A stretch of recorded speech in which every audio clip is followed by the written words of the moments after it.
Hello, y'all. Welcome to um, Unjust. This week, I'm going to be spotlighting a case with Joe, Joe G. 1 second, Joe. I just this this story is really moving to me. There's a couple of shared commonalities, such as living with a bipolar diagnosis, and one of the things that happens in this story is when you get released from prison, when you come home, what does home look like? What's really there? What's really there in the outside world for you? And I'm grateful that Joe was able to join me this evening. And right now, I'm going to bring him in to share a little of his story. We're going to show some pictures throughout the years as well.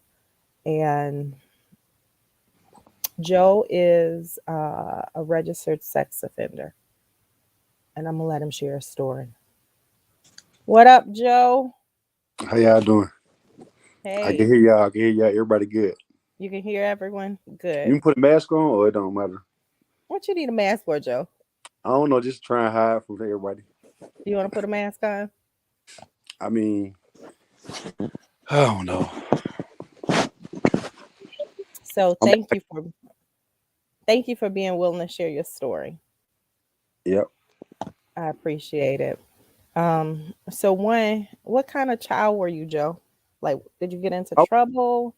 How were you? no. I was a good child. I never got any trouble. Never got suspended. Never got. I got a couple fights here and there, but never got. I was the oldest, so I was the leader. Um, got two younger brothers, 6 and 8 years younger than me, so I was spoiled for a little bit. For mom and dad.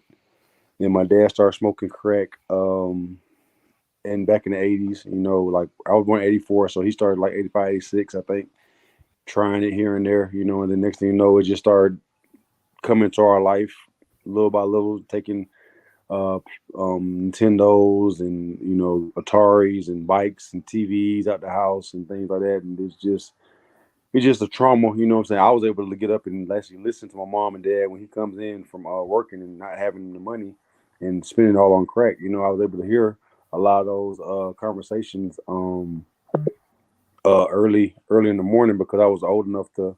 My brothers were asleep and I was able to listen to everything. I was nosy, you know what I'm saying? So they're waking me up, scaring me, you know what I'm saying? So I was able to see everything coming in basically from the back end. So I kind of realized what kind of type of person he was, the type of addiction it was, but I didn't know what it was at the time. I was a little kid. This is '90s, you know what I'm saying?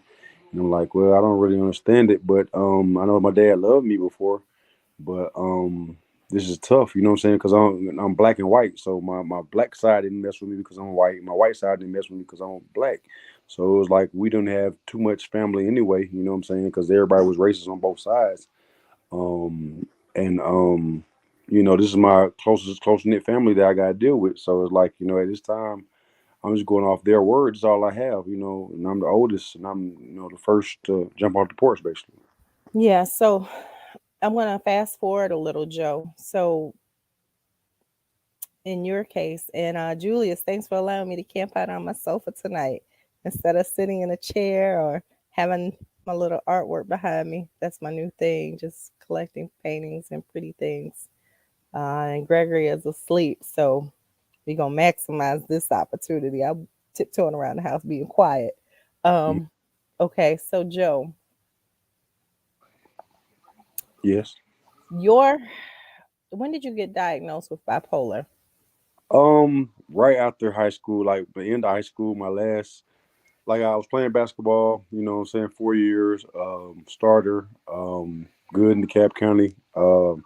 I don't really got to say the name of the school, I don't believe, because I don't want to get everybody that deep into my situation. But it was, I was like second in DeKalb County and rebounding. I was getting recruited by schools. I was, on the plight. I was going to study broadcast news, be an ESPN analyst. After I went to NBA, like this is my plan before this bipolar just popped up in my life. And they're like, "Oh, she's acting a little different. Let's take him to a doctor." And all these doctors start talking to me, and next thing you know, they started trying to give me medication. They're like, "Oh, well, maybe he's bipolar, maybe he's ADD, maybe ADHD." he's got something going on, you know. So anxiety popped up, you know, right before I went to college. I went to North Carolina A&T, and that's a big jump from Decatur to, you know, Greensboro. And this family I've been dealing with as far as my family and then my basketball family was like, it's a big transition. So it was a lot on my head, you know, a thought process as far as who am I going to be dealing with, who's going to be around, who's going to take care of me, who's going to look out, who's going to, you know, like be my friend, you know, like I'm looking for love in all the wrong places because I don't have much love because of the family situation, you know. So that's when they found out that supposedly I was, you know, bipolar or whatever. So at this time. I wasn't accepting it because I'm like, what? 17, about to go play ball. Like, you know, it was so hard. And one was out. Like, it was so hard to get to college. Like, LeBron James was in high school. Carmelo Anthony just won the state national championship. JJ Redick, Chris Paul was all freshmen. Like, that's when I was a freshman. You know what I'm saying? It was really, real hard to get to. Dwayne Wade was a junior at Marquette. Like basketball was really, hard. You know what I'm saying? As far as recruiting wise and getting to the big time schools and getting to the NBA. Slam magazine was real big. You know, like it was a lot of things going on in the city. AAU, I was playing Team Georgia, Atlanta Celtics. It was a lot of exposure. You know what I'm saying? I was doing well, and then this bipolar shit just crashed into my world. It's like, what? Whoa, wait, you gotta so just be mindful. Yeah, we can't My, curse on air, and I love to curse, so just be mindful. my bad. You gonna get me in trouble This with Julius. this is an intensified situation, so I'm glad you told me that early because I was going to, you know, curse later I probably. know you were about to go in. So, um, Joe, your story really so I help people regardless of what their situation is. Or, I just believe that my sin, you're not gonna have to account to God for my sins, and I'm not gonna have to account for yours, but I will have to account for how I treat you while we're here. And can you share your first run in with the law? Well, I was at A&T, and I ended up breaking my thumb before the season started, so I had the red shirt. And red shirt, I mean, you can't play, but you can be with the team, work out, whatever. But my right thumb, I was shooting hand, so I kind of like lost my confidence. You know, kind of hurt. You know, like I couldn't play my first time. It was so big of a situation. We played North Carolina. We played Duke that year. Even though we was a smaller Division I school, black college, North Carolina A&T, we still played because we were in North Carolina. We would play some big time schools or money games. So after I left that school, they didn't renew my scholarship. Like, they didn't give me a chance to get a scholarship because we did such so bad that year. When we had one win the whole year, I ended up going to Middle Georgia College, and that's when I ended up selling. I started selling weed at A&T, you know, but then I started smoking weed at the same time I was diagnosed with bipolar. So, and it's not a good combination, they say. So when I went to Middle Georgia, I was still selling weed, coming from Atlanta, going down to Middle Georgia, Cochran, Georgia, and just bringing ounces and ounces down there, you know, selling weed and smoking at the same time, and end up catching a possession with intent, you know, case because one of the RAs, resident assistants, told on me that I was selling weed to, because he got jammed up and he was like, "Who'd you get it from?" I guess, and they just end up coming to my room, and you know, I took my rap. So when you caught this possession of marijuana charge, um,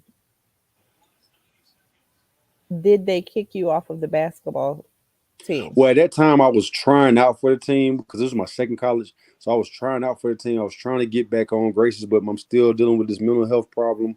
I'm still dealing with my conditioning, you know, trying to get my weight, my wind up. So I wasn't official on the team, but I was dealing with a lot of the basketball players. One of my best friends was on the basketball team. So we ended up getting caught together. Like, we were about to go to Savannah, and he was with me when I got caught. But I cleared his name by taking the charge, saying it was mine, which it was. But I cleared his name and let him stay on the basketball team, and I ended up, you know, getting kicked out of the school, and he got to stay, and I had a first offender possession with intent to distribute with less than an ounce. It was like Oh, you breaking 26 up a little, grams. You Joe. know what I'm saying? 26, Okay. 27 grams at 28. You know, so we All smoked a right. little So bit before. so let me add, let's talk about the first charge around um uh Oh What was four. the first charge? Before the child molestation charge, what was the Oh, you charge? kind of threw me out there then. No, because I- we're going to talk about how the case laws are written and what the charge was and what really happened. Like when Mhm. you hear child molestation, when I hear child, before working around sex offenders, when I would hear child molestation, I would think about this person touching on a 5-year old. Yeah, yeah, me too. That's what I was like the sickest charge to me. That's how I would think of it. Like it was like the bottom of the barrel. Like And the sickest of the sick. That's how I would look at it. so But let me, so when I say that, and not just trying to put you on blast and throw you out there, like we're it's going to all cover good. this I'm with, over it. I mean, it's so long ago. But go ahead. but it still impacts your life. Of course it does, but I mean, I'm not going to let it hold me up forever. Like I can't keep holding on to this past because I got too much future and progress and positivity and Yeah. prosperousness to deal with. So with this Success. charge, was there a, how old was the person and how old were you? She was 15 and I was 20. I just turned 20 in August. It happened February 11th, 2005. Um, Did Let you me explain it. physically wait, real quick. I just want to clarify a few Go points ahead. and then I want you to explain it. Did you physically touch her at all? No, no. On my not physically and not in my indictment, there are no physical actual portions of the whole thing. It was all conversation. I talked about my brother who went to school with her at the time, and my zipper was zipped down a little bit, and you could just see the skin through the hole. So it was no arousal. There was no touching. There was no erection. There wasn't anything like that. But she seen the skin through the hole. That's what made it me molesting her eyes, not her body or her, anything else, but her mind, her mind, her eyes is what the molestation was supposed to be pushed towards or So you did broken not down in the law. so you did not physically touch her. She did not physically touch you. But because you No, were standing there having a conversation, your zipper was half unzipped. She yeah, saw a piece of your my penis, skin, your your physical well-being, and yeah, because of that, you were charged with child molestation. yes. And the reason was because I had a indecent exposure the year before um, of my one of my roommates. I had a apartment, and not my roommate, but my next door neighbor. I got sprayed with mace, and I was going to go like it was this white lady that had her own spot. She was a little older than me. I was like 19 at the time. This was the year before, 2004.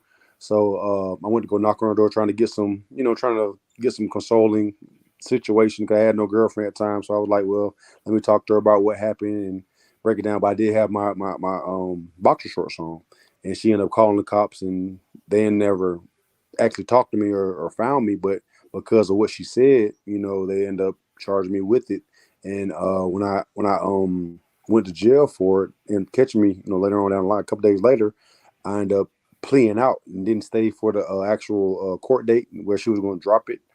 And that conviction of my plea in DeKalb County made it where when I caught the actual indecent exposure in 2005, February 11th, to okay, let's push this child molestation. He doesn't have a lawyer. He has no money.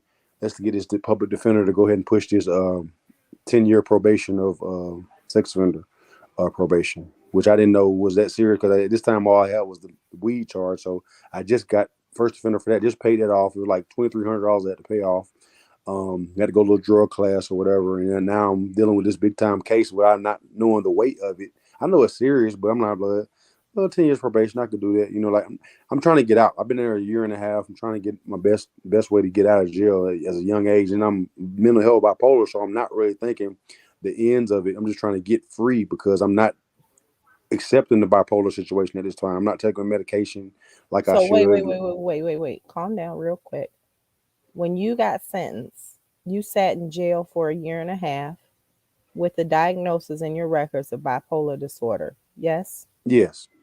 And they did not give you medication. No, no, Yes? they were trying to give me medication. They were trying to give me Seroquel and Zyprexa and all these. But were they give you any medication that you had any familiarity with? Like, or were they just kind of like, They were just you trying think stuff. Yeah, they were just trying Yeah, it stuff was like just this like may work. guinea Maybe this pig. will Yeah, work.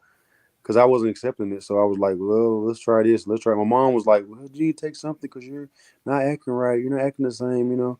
And this is going on, and this case is serious. And they had me in a mental health dorm at first. Like on third floor where the mental health and the medical people are. So I was, like in a mental ward, at the whole time. So Yeah. So how long?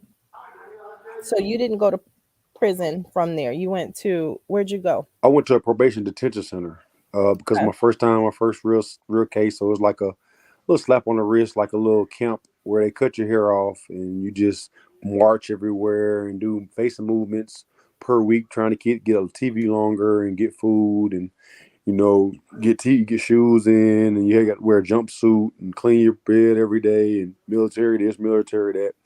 It was just like a structure for like 4 months after I was in the county for like 13 months. So I did like 17 months total.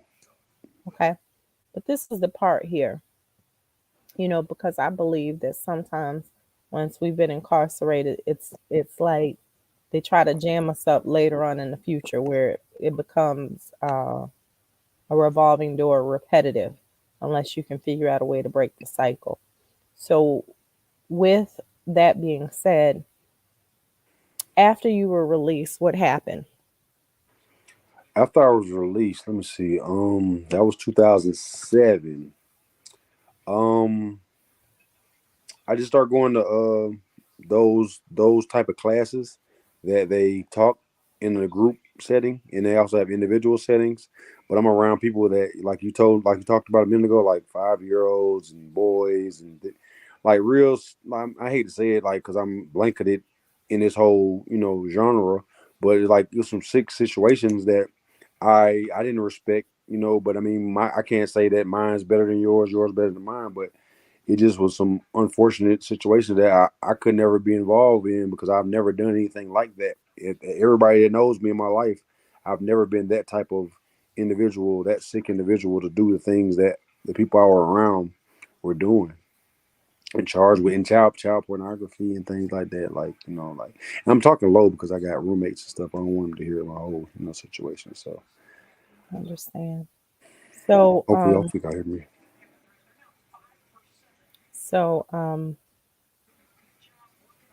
what were your other charges after you were released? Oh, was my next case. So, 2007, I got released and I started doing party promotion and club stuff. For different big time clubs in Atlanta. And '07, '08, and then '08, I was doing um big time party stuff, and then I meeting these women, here and there because I was a okay looking guy, and I definitely wanted to expand my horizons with women, trying to just be a man, and I started dealing with women, and one women with were in Cobb County, and I ended up meeting them out there, and it was a situation where she said, "Okay, we're going to do this," and I said, "Okay, we're going to do this," and we were in the car, and we end up doing it, from the back, having sex or whatever. Before I had to go to the club, and that was a Sunday night, and I had to hurry up and go, and I couldn't like finish up. I don't know if how I can talk about it because it's kind of explicit, but I had to finish up what I was doing in order to go. Like I didn't want to leave in a blue ball situation, if that makes sense a little bit. So I needed to hurry up. So I took the what you call it off to finish up. And when I took it off, that got DNA in the person. So when I left, I guess she felt like she was used and abused, and called her friend, and then they ended up going to the hospital or whatever. And she never told her mom, but she ended up saying she was used and abused. You're freezing up, Joe. Sorry, that was my mom. Mom trying to Or call me maybe now. that's She mine. calling now. I hope she just links in. She just looks at the messages and links in. But so she never tells her mom until the actual case pops up. But she says, I raped her. And I'm like, rape? But like, are you serious? Like, but because of my past at the time, Cobb County believed it, and they end up, locking me up for it. So I was locked up. Bond was like 50,000, 20,000. I forgot what it was. My mom could tell you better who just called. She definitely was there through it all. But I had a lawyer at this time. Last time I had a public defender, this time I had my mom was off. This time we ended up having to get off Chapter 11 or whatever in bankruptcy because of my dad's situation. I stealing all this stuff out the house, and she didn't have the money. So we had a good lawyer, Keith Adams. Love him. So my favorite lawyer. That's my lawyer now. But he ended up helping me get. I ended up doing 2 years, and the girl finally told. When we finally going to court, she finally told her mom about the situation, and she ended up getting pregnant like a couple months after the incident supposedly happened. And she moved to Florida and everything. And they were like, "Well, do you want us to go get her from Florida, or do you want to take this plea of aggravated assault?" And we dropped them to rape. And I was like, "Shoot." My lawyer was like, "Look, man, it's Cobb County. You need to take this. Like basically, like this is some serious stuff. Like if they try and try you on this, you already got this on your record. You're going to jail for a long time." So I was like, "Well, no, let me go ahead and take this little time served, probation of 5 years, and let me move on." So I did that. Got out in 2010. Let me keep going. Well, um, Uh, can you share about your aggravated assault I charges? can't hear you. Dang, You can't call hear me? messed me up. I can't hear you. Are you asking about my 2010, 11? I mean 11 case? How many? Okay, let me see. Can you hear me? I can't hear you because Log that phone out. call came through. Hold on. Now you're Log going out and come back in, and I'm going to show your pictures. here. Chat. Hit me on chat. Yep. Log out and come back in. I'm sorry, y'all. I hate that she This called is and live, messed me so up. Log out and come back in. I'll show you a picture. Okay, cool. Hold on 1 second. okay. So we're going to cut to some of Joe's pictures. I guess what's there for me is how often people catch one case and then there's that conversation around institutionalization. There's the conversation around recovery. There's the conversation around what happens now. Where does he go live? Where does he go work? What does he do with the rest of his life? Um, so right now, I'm going to bring Joe in. We're going to come off camera and show you some pictures, and I'll let him tell you where he is and what's going on in those pictures. Joe, can you hear me? Yeah, I can hear you. Saying thank you. Okay, hold on. Let me go on my Facebook. And let me share my screen. All right, Joe. So we're gonna in this picture. Where? How old were you? Let me see. Hold on. In this picture, where is it at? I'm I'm sorry. doing a screen share. You said say it again. I'm doing a screen share, so you should be able to look at. You're wearing a Screen black. share. Uh huh. Um, I don't see screen share on here. You shouldn't hit the button. Just look. Can you see the pictures? Oh, I just see you and me. Okay, there we go. It's widening up. Let me see. Okay, there we go. Something's loading right now. Oh, okay. This is 2019. This is pretty recent. This is before I just caught my last aggravated assault.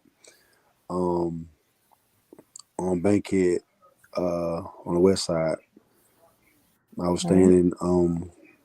You don't have to say what you're saying. Okay, good. Okay. When was this? 2019. Oh, this is most recent. This is a couple months ago. Okay. When was this?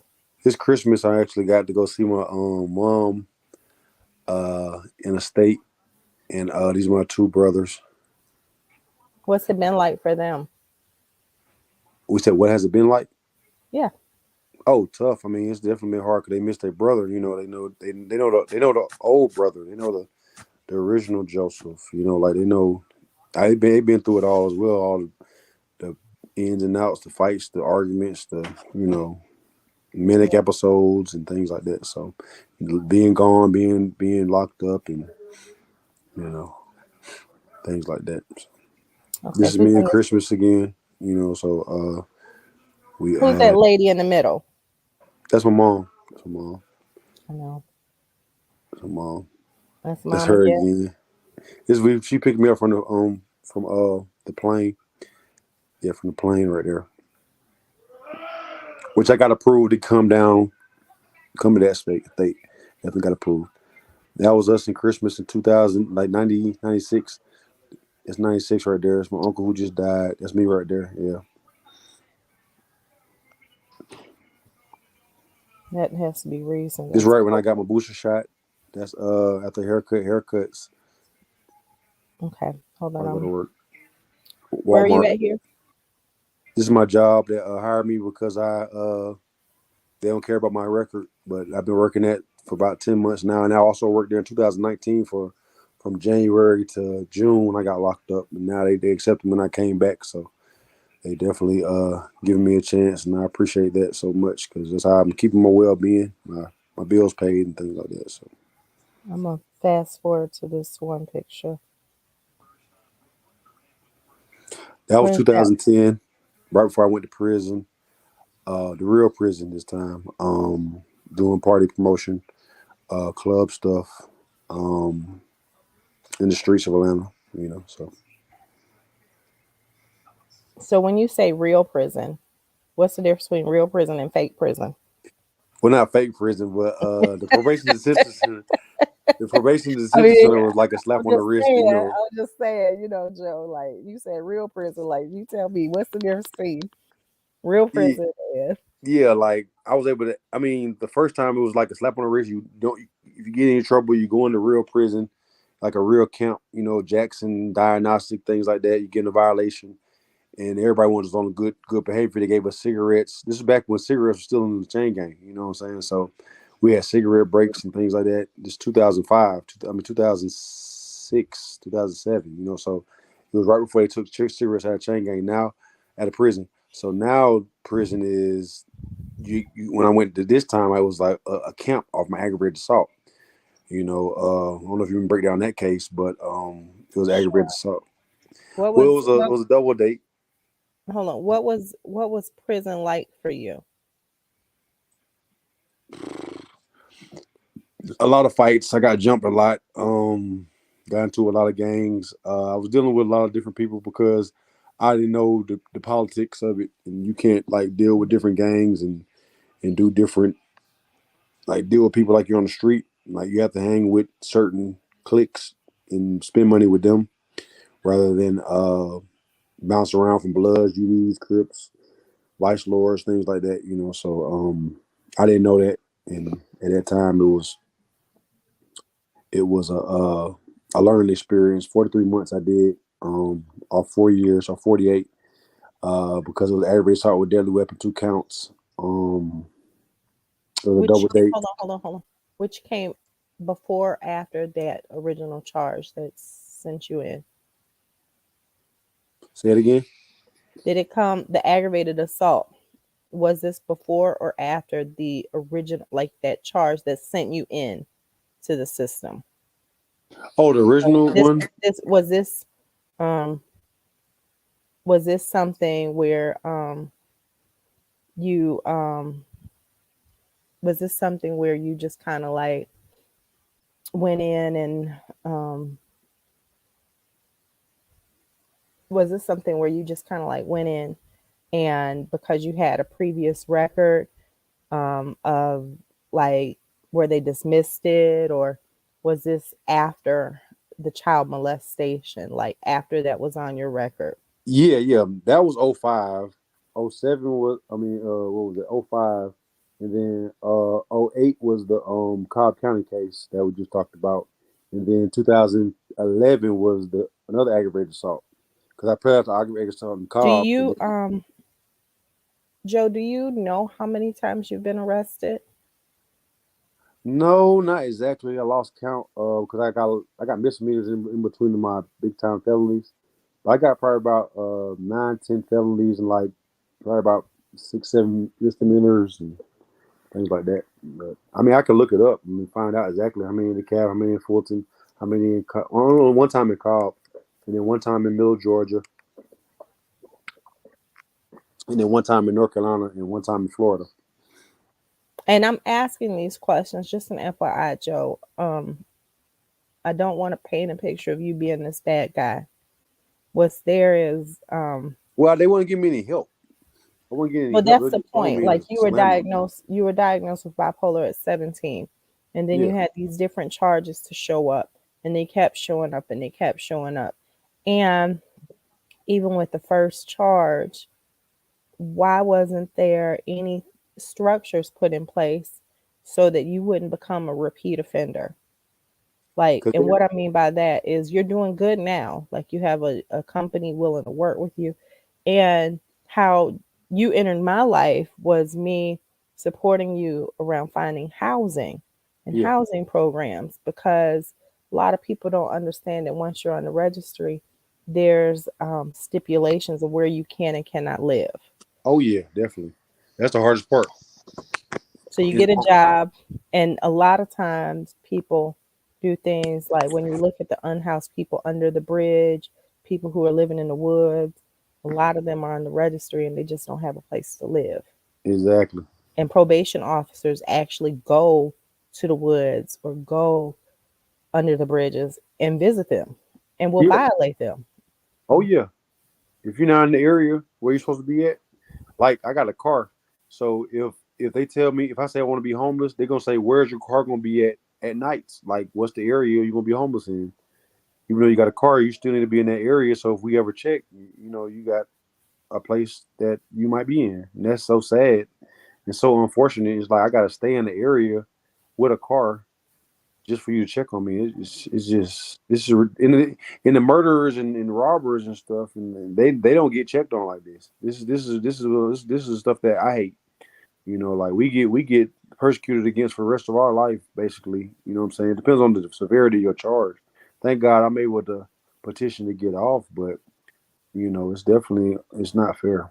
I mean, I And let's talk about that too. Like, you have a couple of charges that have something to do with sexual offenses. We'll just leave it there. mhm. Um, but in all of this time, they've never. So, so can you explain the classification system when it comes to sex offenders? As far as levels, Yes. yes, it's no level one, level two, level three, and level four. Now, I'm gonna start from the back because those are the worst ones. Level four and level threes, I believe, those are the predators. Those are the ones that have to keep the monitor on for the rest of their life. They never can get off of you know what I'm saying, things like that because has the severity and the repeat of the same charges. You know, so they're in a level of no return. There is no coming back from that. But level twos and level ones, those are the guys that made a little mistake. They had something on their phone a little bit too much, and looking at it a little bit too much, or playing with it a little bit too much as far as the I think we're clear. yeah like that. Those, then we got the where I'm at the not level, and those are the ones like the entry level people. Like I hate to say it like that, like a job, but it's like an entry level. I'm on the phone, bro. No, no, at 10 o'clock. After 10 o'clock, I'm on the phone. I'm on serious business. The phone call at 10 o'clock. All right, you good? That's why I didn't pick up. I apologize. No, you No good? You way. good? Ain't your fault, bro. You good? You good? You good? So sorry, y'all. Mate. But yeah, not the entry level people that just got stuck out there. Caught slipping, and it wasn't as serious as other ones and twos or threes and fours, of course. But we got to put you on this blanket because we want to. I mean, basically, like this has to be done because that's the state of Georgia. That's the United States. That's what they have to do. It's just by law. Unfortunately, there is no coming up under that umbrella.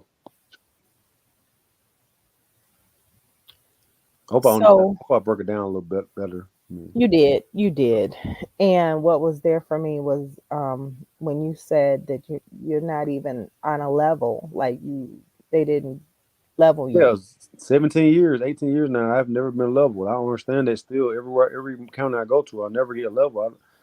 I don't understand it, but hopefully it's good when I go to my judge, my citizen judge, and I get off of this stuff. But you're on probation. Yeah, that's the whole thing. I'm on probation. I can't petition if you're on probation. You got to get off probation. I got a year left on probation for this aggravated assault. And so with you being on probation as well, can you vote Yeah, after I get off probation, I can vote. currently? Oh, right now, no, I can't vote. So you can't vote. Mm-mm. Do you pay taxes? Of course. Shoot. But you can't vote. Yeah, I made good. I made good on my taxes this year too. I got money back and everything. This is my money ever made in my life. I was doing so well. I just can't believe it through what I've been through and what I've got on my back record. Like it's definitely possible to be success. You know what I'm saying? I just got to stay consistent, and stay out, stay free, and stop getting committing felonies and stuff. You know, problems, trouble. Stay out of trouble. Do you take your medicine today? Oh yeah, I just matter of fact, I'm about to take it when I get off the phone. I take Depakote right now. They've been trying Depakote since 2020 October when I was at my ITF integrated treatment facility. That saved my life, I think, because they gave me so many jewels, and they gave me opportunity rather than send me to prison just to lock me up and be around all these negative entities. So now they give me around people that need to get treatment for these problems. So I actually got treatment for 9 months, and I went from being in a hole, getting into it with officers and counselors to working for the warden. By the time I left, the last 2 months, I was actually the only two people in the whole camp out of 200 people.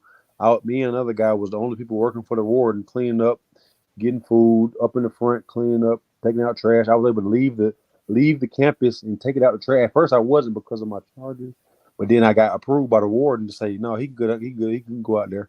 And they let me walk out the gate and actually throw trash away and come back in the gate. Like, I couldn't believe it. That's how God works when you're doing right. You know what I'm saying? So don't get me emotional though, because I'm about to get emotional. I'm about to get emotional at the fact that there's an encampment of 200 people, and two of you were selected to be able to leave out by taking out the warden's trash, and that was the privilege Oh of yeah, being we, able. we was like orderlies. We're the orderlies. We're the main orderlies, man.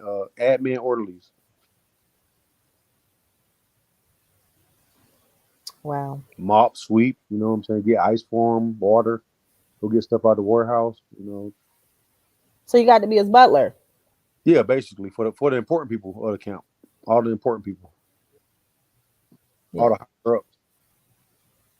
Get popcorn every week for whoever wins inspection of the week. There's only 4 dorms, so we used to get like 50 popcorn bags and get that stuff. Go to Rick. And, I mean, it was fun. I enjoyed it. I ain't gonna lie. I got kind of fat though because they were feeding us pretty good. That's why I was 330 pounds. That with a Depakote, it definitely got me fattest I ever been in my life. But um, I'm down to 275 right now in 10 months. So I'm doing good and knocking his weight down and on the right track, playing basketball again. Like still no kids, no wife, no house. Credit is okay. It's 600 plus now. I just went up, got me a car. Like paying my payments off. Like every week. Like I'm trying, man. I'm trying. I ain't gonna give up on myself. I can't. Good. That's good. And your mom, we spoke earlier before coming on camera about what it's been like. I know that you can't necessarily speak on her behalf, but from your experience, what's it been like for your mom and your brothers? Hell, I hate to say that word, but it's just been a lot. I mean, it's just too much because they wasn't expecting all this because that's not their baby. That's not their son. That's not their brother. You know what I'm saying? My dad. That's not my son. Like this is not the person that we raised. This is not who got to this point. You know what I'm saying? This is somewhere, something else. And they love me through it. You know what I'm saying? And they still love me to this day. So I definitely respect it, love them. You know what I'm saying? And I know my mom has been through it all, and I just want to show her that I could be, you know what I'm saying, like success and make her happy before she gets too old. she's 67 years old now. My dad's 70, and it's like I don't want them to die. You know what I'm saying? And me not being the son that they, you know what I'm saying, I was supposed to be. Yeah. You know what I'm And saying? how do you define success? Freedom, happy, um, working, paying bills, independent. You know, like those are successes to me. You know what I'm saying? Because I haven't done all those consistently at the same time ongoing. So those are all successes to me. You know, I don't got to be a millionaire or a billionaire or anything like that. Like those things can come, but it's all about the basis. You know what I'm saying? Being happy, being independent, being free, and taking care of your mental health and your physical health. But your mental health needs to go first because your mind controls so much. And that's where I'm at with it as far as this.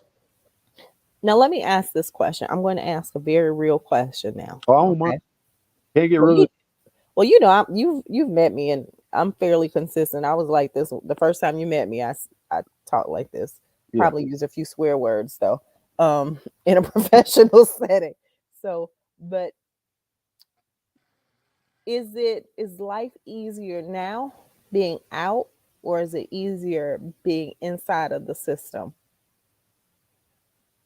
As far as like, you got to give me. in general? Like for myself, Well, the bills are easier.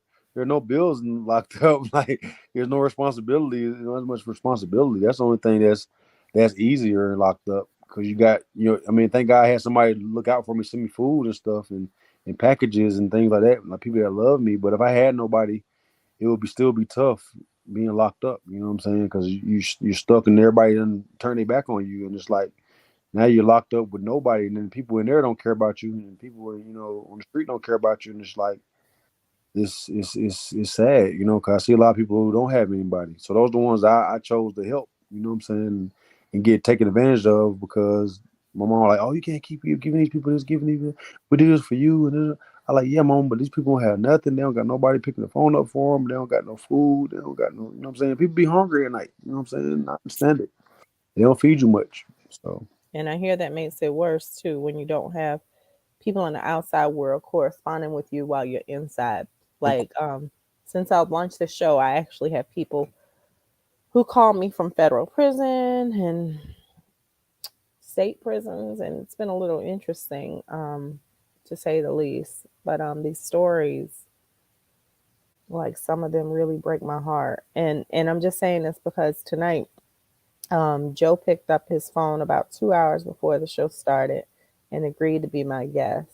I had um, I had someone who I'm going to do some more research, and I'll just have to represent his case a little more and explain it.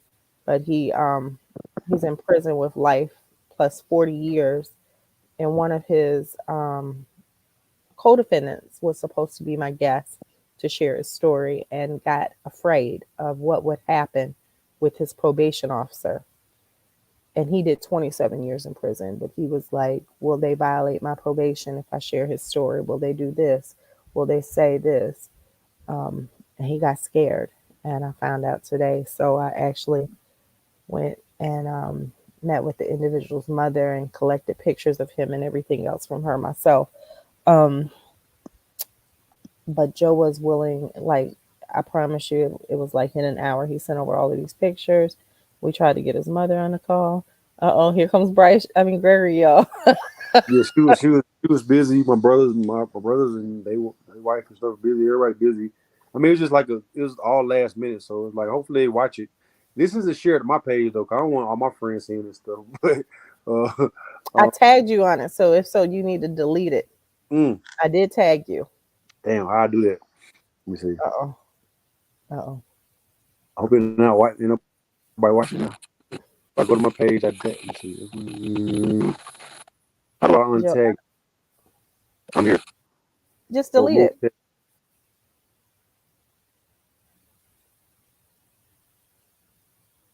Did or you tag delete remove. it? It said Okay, you tag got remove. it. It tag Okay. removed. Okay. Damn, I'm 46 minutes late. I ain't got that many friends on this page, so it's all good. Probably like 200, 300. Shit, most of them know about this shit anyway, because people didn't expose me You already. can't So, curse, oh damn, oh, Joe. my fault. I'm sorry. I'm sorry, y'all. Damn, I'm sorry. I'm sorry. Darn. I'm sorry. Um, oh my gosh. So I'm at a loss for words. I really am. And what's there is you sound like you started off as a great kid, and then you got a mental health diagnosis, and the system failed you in treating your diagnosis. And since then, institutions, jails, prisons, it's become normal for you and your family. No death though. Thank God. No death. Death was next. Death was next. What do you mean death was next? Like if I kept going, if I keep going, it's death is has to come. Like through this situation, through this environment, through this people I deal with, these characters, these characters I judge, I think they're good for me, and I'm gonna get tricked down the wrong road, and it's gonna be, you know, either I kill or they kill. Like that's this is the nature of the beast. I mean, unfortunately, you know what I'm saying? Like somebody's gonna get hurt. Like that's what they were trying me in prison. Like they would want me to get into situations because they don't want me to go home. You know what I'm saying? So they want me to get in situations, get in fights, get a knife, and then now I'm stabbing somebody else. And now I got to do all this extra time or life or whatever. You know what I'm saying? Because if you kill somebody in prison, you're not getting out. You know what I'm saying? Ever. So I only had 4 years, and it's like I should never told nobody that. You don't tell nobody how much time you got when they got 15, 20, 30, like you said, a life plus 30 years.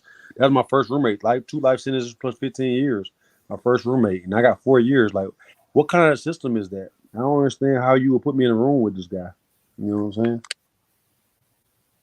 Mm, bless you, Greg. Do you want But to I like talk about to what that hear was like? you, so definitely a testimony. I'm gonna be a Yes, preacher when I. you can be whatever you want to be, Joe. So, what was that like being with a lifer? Which And one? I had a couple of them. The first one was he was trying to take advantage of me because he knew my situation, and he was a smaller guy. He was in the GDs, and he just didn't like that people love me. You know what I'm saying? Because he had no love from outside, so he had just to get it from the ground. You know what I'm saying? Get it from the mud, basically. So he was just at a using situation. So and I never actually acted on it physically against him because he was smaller than me, but I knew his gang was bigger than me as far as the numbers, so I just took a lot of punishment because of that. And they knew about a lot of people knew about my situation because they looked me up. So they were like holding that against me, like holding it over my head. Like, if you don't do this, we're gonna do this. If you don't do this, we're gonna tell everybody about this. You wanna go to PC for the rest of your time? And I was like, I got a lot of time to do. I don't want to go to PC. Like, I gotta live this hold on, hold on. What's PC? or protective custody, where you're in the So, hole by yourself and you get to use the phone once every day for 30 minutes, and you don't get to see your people, and it's like you're under surveillance, like you're being protected by the cops for your whole time you're there. You know but what I'm saying? if you were, so with protective custody, how does that work when you have some corrupt officers?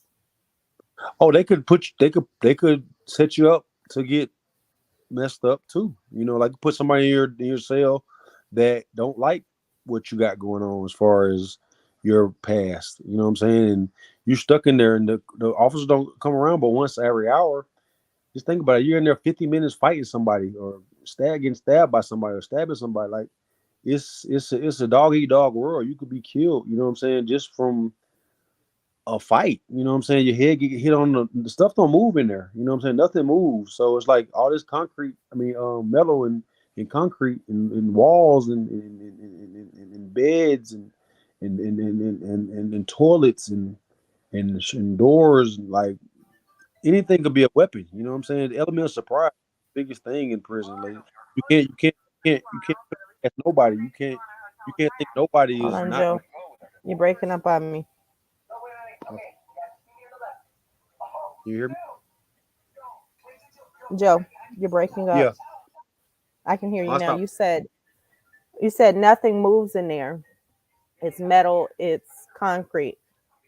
After that, you started breaking up. What else were you saying? Yeah, like anything you be used as a weapon, like element of surprise is what I learned in prison. Like you can't put nothing past nobody. Like no matter how small they are, you never know what could happen or what they have to in their hand on the right side of the body, stab you in the eyeball or the throat or the mouth or the face or the neck or the stomach. Or, you know what I'm saying? Like you can't think that just because you bigger than somebody that they're gonna bow down because they gotta live. It's a dog eat dog world. You know what I'm saying? Yeah. They don't care. And The biggest camp. It don't matter. Anything can happen. and beyond that, what about what you're exposed to as far as like the suicides and things like that while people are incarcerated? Yeah, like in those protective custody situations where they can't go out and they got life sentences and they never get to go home. They never get to come out the cell. And they just get depressed and it's like there's no mental health counselors coming around checking on them, and next thing you know, they hang themselves, or they take too many pills, or they cut their throat. They cut they. I seen so many people cut their with pins, like they cut their their wrists and stuff, and it starts skeeting out. You know what I'm saying? The blood starts skeeting out, and it's like if you don't get in time, you can die from that too. Like it's just so many ways to kill yourself by yourself. You know what I'm saying? Sometimes it's good to have a roommate. You could have somebody beating on the thing. He's blind. He's dying. He's bleeding. He's bleeding. But if you're in there by yourself, protective custody, sometime by yourself, solitary confinement, things like that, like it's just unfortunate, man. It's dangerous, man. It's just I don't want to go back. It scared me. It's definitely scared me away from that. I never want to go back to that type of environment. You know what I'm saying? So, Joe, in that environment, the first time that from the first time to now, about how many people did you see die? I never personally seen nobody die. I heard about people dying. Uh, I'm I not know a saying couple. that you're a witness. Well, let me clarify. Oh, I'm not saying you're a witness. I'm not placing you at the scene or after. I ain't saying none of that. I'm saying it being like I've been on the phone with people and they're like, "Dog, someone hung themselves today." Like oh, how many times like that? But not did I hear not. that? Well, at one camp, I probably heard five people. Then another camp, like two people. I mean, I was on that. I was at Jackson for 6 months. I was at archery for a year and a half, and I was at Baldwin for like a year and 5 months. You know what I'm saying? So I wasn't long term anywhere like super long because I got stabbed at archery because they thought I was somebody else, and they stabbed me on the walk. They hit me in the head and then three times in the back, and then they invited me to Ramadan because it was some Muslims and they thought I was they stabbed one of their brothers in the hole because they cuff you up when you go to the shower. So when he came back in cuffed up, the guy stabbed him in the face a couple times because he was cuffed up, and the officer couldn't get in time because you got one guy cuffed, one guy not, one guy stabbing him, and they thought I was the guy because I got out the hole, came to that dorm, and they caught me on the walk that morning going to breakfast like 5 o'clock in the morning. They thought I was the guy, and they ended up finding out I wasn't the guy. A month later, I get out, and they say you good to get out, and they invite me to Ramadan. And I'm around the guy whoever stabbed me. I don't even know who it was, but whoever stabbed me, I'm around and I'm eating Ramadan meal with them. You know what I'm saying? So, and I never went to breakfast ever again. I ended up getting transferred to Baldwin. That's how I get transferred to Baldwin. So it was like April 15th, 2013. I remember the day because I was reading the Bible when I. It was around the same time as the Boston massacre. I don't know if you remember the Boston bombing and stuff. My girlfriend from Boston at the time, so she was going through a lot. She was in law school, and the Boston stuff happened. I got stabbed. It was a lot going on, man. 2013. So, Joe, I just want to say thank you. It is about that time. You've been extremely vulnerable. You've been extremely transparent with me. I appreciate you for sharing your story. I appreciate you for taking the risk of people finding out about your past and those charges. And why would you share this? Like, why? I Well, it's mean, just to me, it's awareness. If it's any type of guidance I can get on from other people, because it's like it's so much. Like they need public defenders aren't there for you majority of the time. So it's like don't trust the people that's working for the state as much as a private attorney. That's one of the biggest things I get from this. Because if I would have got a private attorney, they probably said no, don't take this deal. we can fight this. This is not that serious. You know what I'm saying? Of a situation. You're not level after all this time. So it's like, if I had known that, I would have went the right way. But it's like I went through so much through it. I mean, I don't. And so many people know about it in my life that I thought cared about me. You know what I'm saying? So, whatever that knew me from the back in the day, they know I'm not that type of person deeply. You know what I'm saying? Because they knew me in before and after. They know I ain't no sick individual, that sick. I might be a little freaky. You know what I'm saying? As far as women and stuff, like I like women. Like or whatever. But they know I'm not no pedophile. You know what I'm saying? Like I would believe they would know that. You know what I'm saying? Because I never came off in that genre. So it's like, to get this awareness and hopefully, man, this can I could talk to my judge when I get out probation, you know what I'm saying, and they can maybe see this raw encounter, and then he can kind of see like, man, this guy has changed. He's not the same person he was 2005. Let's get him off the registry. You know what I'm saying? Like this shouldn't be what capitalizes this shouldn't be capitalizing your life. You know what I'm saying? My mama just said, do you know this coming on your Facebook? Uh-uh. So thank you, Joe. Yeah. All right. Whew. So thank y'all for joining us. Next week we are gonna have Mr. Nunez on, who is in prison on he's in prison on a triple life sentence. And so Khalid Nunez will be joining next week on Unjust. So stay strong, and thank you.